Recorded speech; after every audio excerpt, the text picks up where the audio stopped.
Hey guys, and welcome back to more Star Ocean, the second story. I am Rabbit, and in our previous episode, we were unsuccessful in our first attempt to take on the 10 Wise Men, but courageously, Mariana ended up staying behind and bought us enough time for us to escape. So we ended up heading back to Central City, and in what I think is a really weird turn of events, Gnarl finally decided that he would reveal to us that there is another way to defeat them that requires weapons, but I guess he didn't want to tell us sooner because you're not technically supposed to use these weapons, but we are trying to defend the universe, so I still think that's kind of strange, but whatever. Nevertheless, we ended up meeting up with him at Armlock, and now we are at the Heraldry Weapons Laboratory that has been closed for quite a long time. But I guess within some of the data and within some of the information, there is a way or a hint or a code or something that should allow us to potentially beat the 10 Wise Men. So let's go ahead and continue.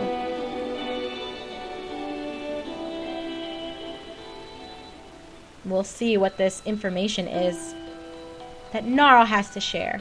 So the Heraldry Weapons Laboratory will be destroyed in 5 minutes. We are now shut off from the outside. All laboratory personnel must quickly evacuate to the shelter.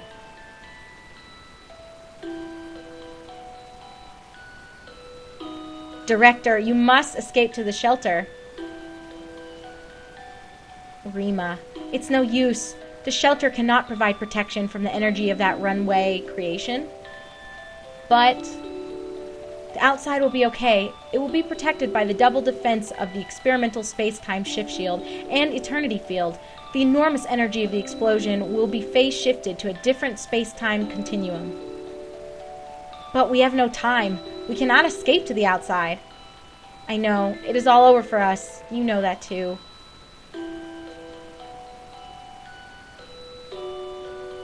Rather than that, I want to try something. What is it? It is what I am working on. Bring Rena here. Your daughter? There's no time. Quickly. If you say so.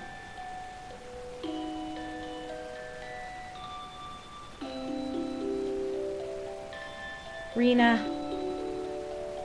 Look at little Rena. Mommy, mommy. Still with her little pendant in her hair. What's wrong, Rena? You'll be all right. Mommy will save you. But Director, the device we are currently working on is not built to hold living matter. Who the fuck cares? If there's a chance that it's not a chance. It is definitive that you'll die here anyway. You might as well take the chance. But otherwise, this child will die. So I must take oh yeah, she's saying what I'm saying. So I must take this chance, and no adults can fit.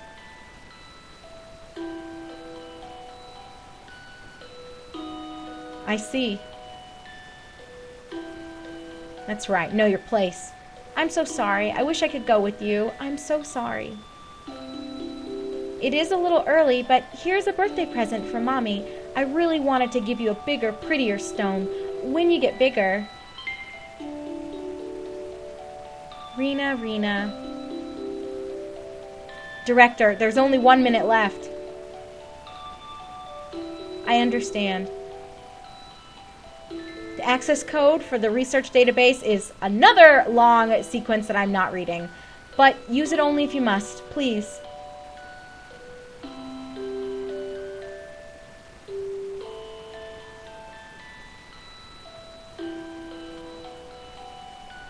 This is the entire record from the time of destruction of the laboratory. This, Rena, the daughter of the laboratory director...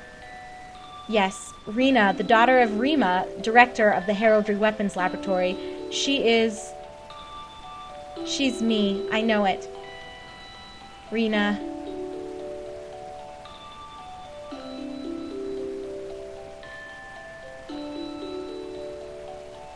It's not like I have any memories or the like. More like my body remembers. Is that so? When did this accident happen? It is painful for me to tell you, but it happened 700 million years ago. You're an old bitch, Rena. 700 million years? It is known that the energy generated by the explosion was absorbed by the space-time shift shield. The box that Rena was in is thought to have been a device that permitted a space-time jump of just that size. That kind of technology existed 700 million years ago? The box that Rena was in must have been sucked into the space-time shift shield together with the energy, resulting in a miraculous space-time jump at the instant of the destruction. And that is how I arrived on Expel. I believe so.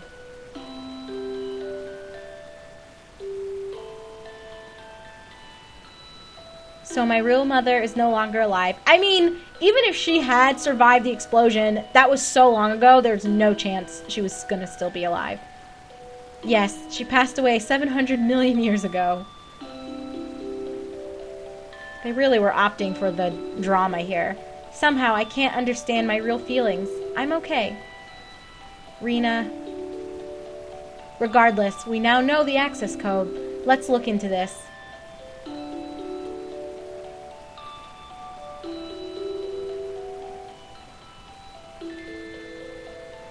Rena! At such a time, you need to do something. Honestly, the dramatic exits are so overdone in this game with Rena, which is one of the reasons why I personally find her to be an obnoxious character. But I get it. Oh, anyway, so this was a section we didn't really check out, but it is what it is. I'm surprised, since there was such a gigantic explosion, that this much of it remained intact. But anyway, that's irrelevant to the actual plot, and not something that will be addressed. So let's see if we can find Bitch Tits.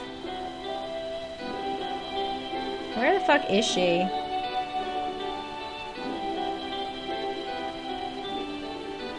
Now, where has Rena gone?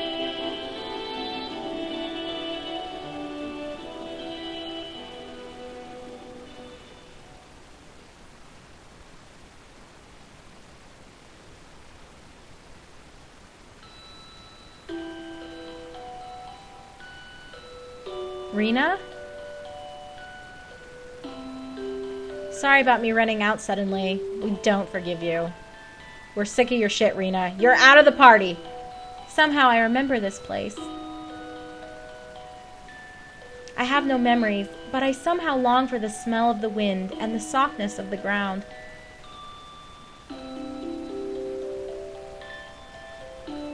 This tree, how long has it been living here? 1,000 years? Maybe 2,000 years? I am from a time 700 million years ago. Oh God, Rena. I am from a time much, much longer ago than this tree. And my mother too. Rena.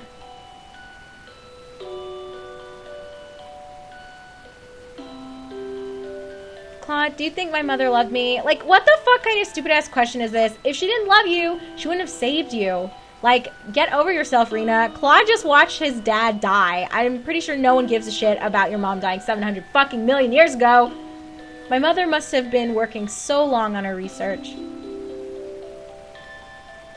Didn't my mother choose her research over me? If she did that, you would have died. My mother, too, had been an officer in the Earth Federation long before she got married. Then Mom married Dad and had me.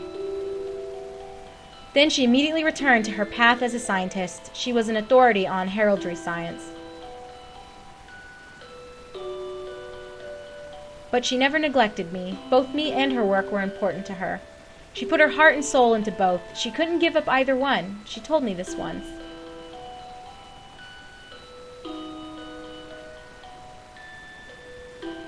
I think it was the same thing with your mom, Rena.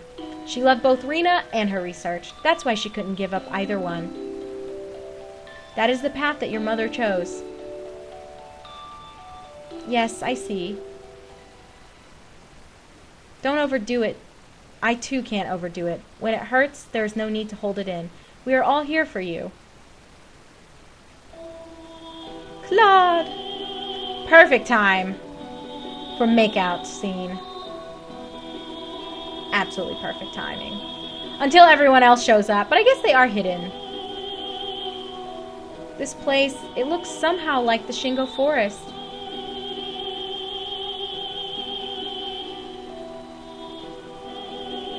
Rena, you really love the Shingo Forest, so you must have had memories of this place.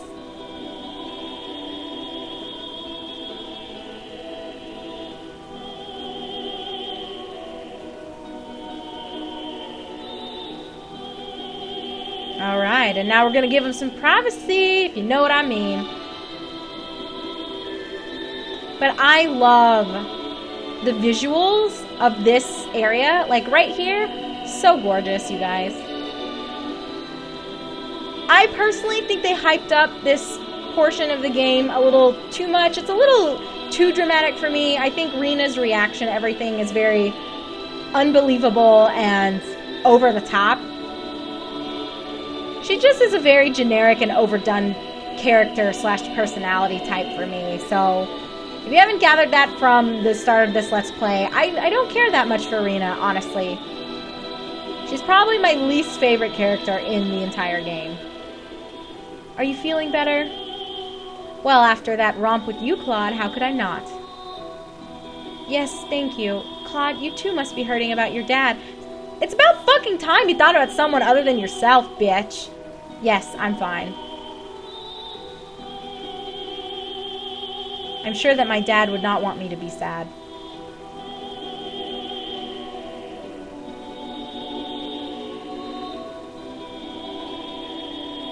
Everyone is waiting. Come on, let's go. Okay.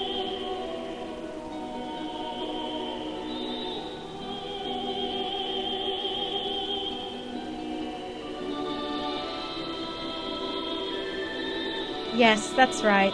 Father...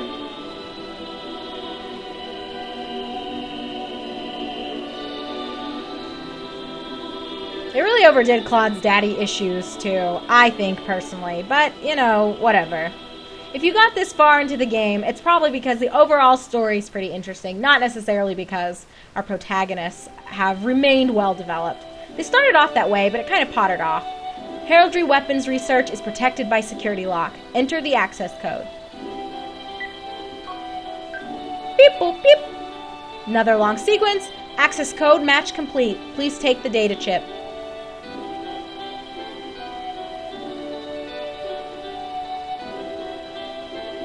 Well, well, well, you two.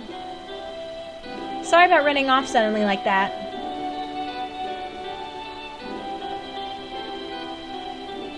Don't worry about it. It was me who showed you such a painful thing to take.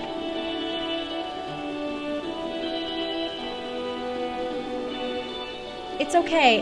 It would be a lie to say it wasn't a shock, but I did want to know myself. Is that so? Gnarl is so just not having it. He doesn't strike me as a very nurturing person at all. I have obtained the data we need. Now let us return to Armlock.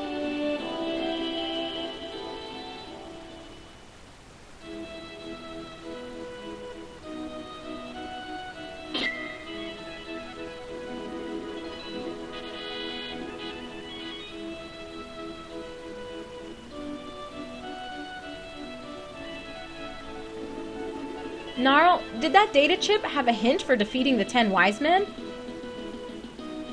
No, they may be some sort of design plans, but for what, I don't know. So, what do we do? It will be alright. A genius lives in this town. If I have her analyze it, we may find out something. It is right over there. Let's go. Alright, so we have control again. And I never remember this fucking bitch's houses. I think it's this one? No. That is the skill guild. Lols. Maybe it's this one. Ah, there we go. And yes, this is a she. I think the sprite looks like a guy because of the gigantic furry eyebrows, but whatever. Let me introduce you. This here is Dr. Mirage. Forget about the introductions. Now just what do you want with me? She gets to the point. Bringing along all these people. Dr. Mirage, I want you to analyze this atomic disc. It seems to be the plans for some sort of weapon. So, do you want me to build that weapon? Are you sure it is prudent for you as the mayor to make that request? Building weapons and using them in actual combat is prohibited, you know. Bitch, we're trying to save the world. Just do as I say. Actually, the galaxy, not just the world. You as the mayor should be the one who knows that best. There is no time to be saying such things. The 10 wise men have invoked the crest of annihilation. Oh my god! The crest of annihilation? Unbelievable! How was that leaked to the 10 wise men? There's no time to think about the reason. Mirage, with your skills, I am sure that you will be able to decode and complete it. Here, this is the atomic disc.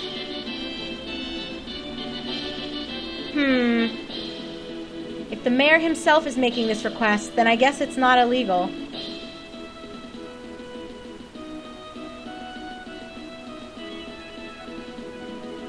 Mirage, you're so feisty. Come into the back room. Okay.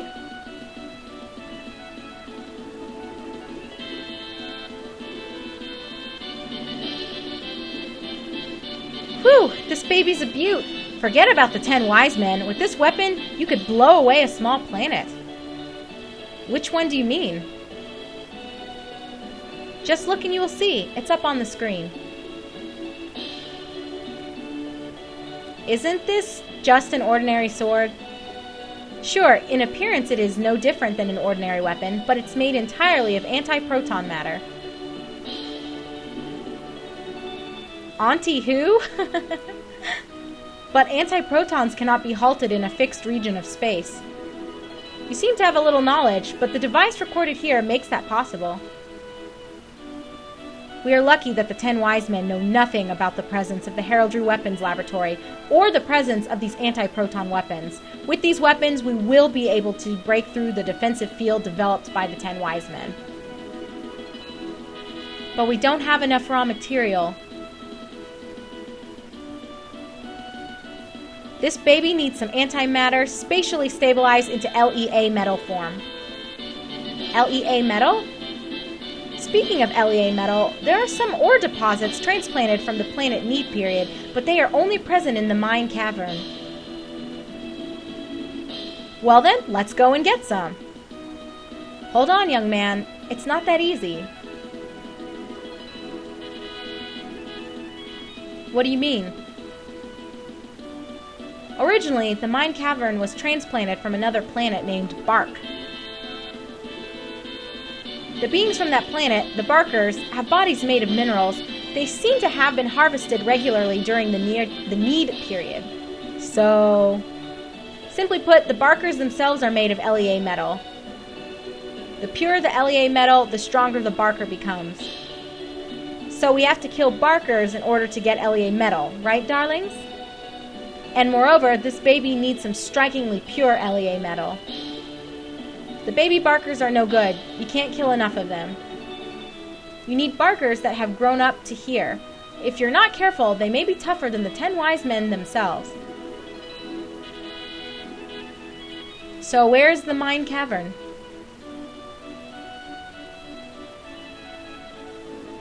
If we don't do anything, then the 10 wise men will rule the universe, right? So let's go get some of the mineral called LEA metal. Big brother? That's right. It's just as Claude says, darlings. That's right. We can't give up now. Alright, the Mihne Cavern is on an island nearly due west from Armlock. Let me now entrust you with this. So we got the key to the Mihne Cavern. Hot diggity, you guys. With this, you will be able to enter the Mihne Cavern. We are counting on you. Okay, and on that note, because we are up on time, we're going to head out and save. And when we do come back together in our next episode, we are actually going to pickpocket all of Armlock because we have yet to actually do that. There's just been so much going on. We haven't had time to do quite a few things, but everything is going to fall into place as I have promised you guys numerous times. But we're going to go ahead and just end this here. So, guys, when I see you next time, like I said, we're going to pickpocket Armlock, and then we're going to head straight over to the Mihne Cavern in order to get some of that LEA metal. So thank you so much for joining me. I am your host, Rabbit. This is my Let's Play of Star Ocean: The Second Story, and I'll see you on our next episode, everybody!